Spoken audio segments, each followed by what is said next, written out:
This is a substance autobiography from least to most illegal. Also, incidentally, somehow stupidest to awesomest, starting with tobacco.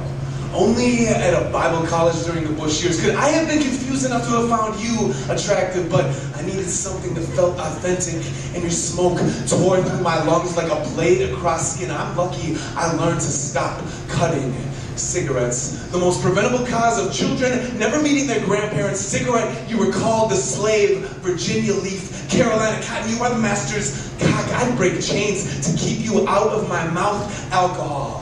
I started bartending while going to school to be a teacher. I learned that Americans pay people more to pour them drinks than teach their children how to read. Alcohol can be champagne in the bathtub, can be bourbon around a campfire, but most of the time, alcohol is just a bottle that I want to suck on when I get home.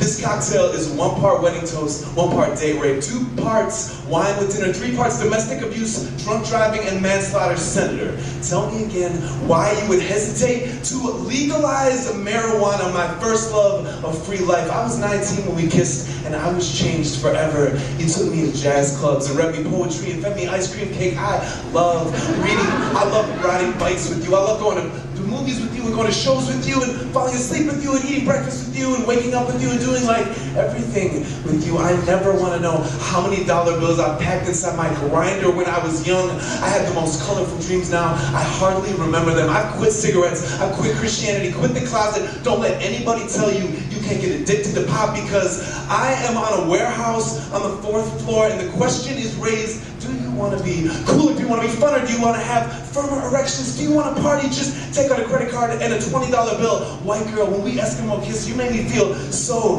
good. Cocaine, I'm old enough to know better. I'm also getting too old to watch the sun rise without you, Molly. I met you at a ballroom in Chicago. I think I might have swallowed too much, because first I fainted on the dance floor. Then I kissed my best friend on the lips before my youngest brother told me I could make a really good dad. Molly, you are full and friendly at night and an empty, lonely morning. Still, my drug of choice. One of them, anyway, speaking of which, I once came up on an 1/8 of mushrooms at Target. I got lost behind a skyscraper of Pampers inside a never-ending hallway wallpapered with 29 different shampoos.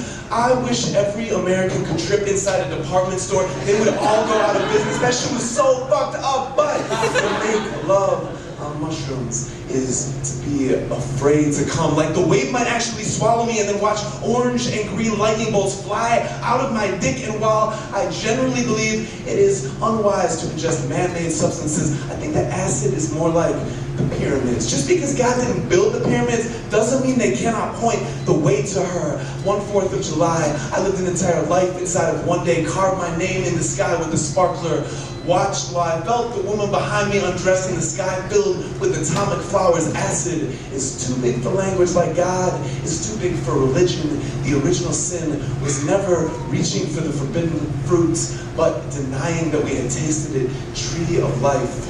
These are some things that I've learned. Ask me anything else you want to know.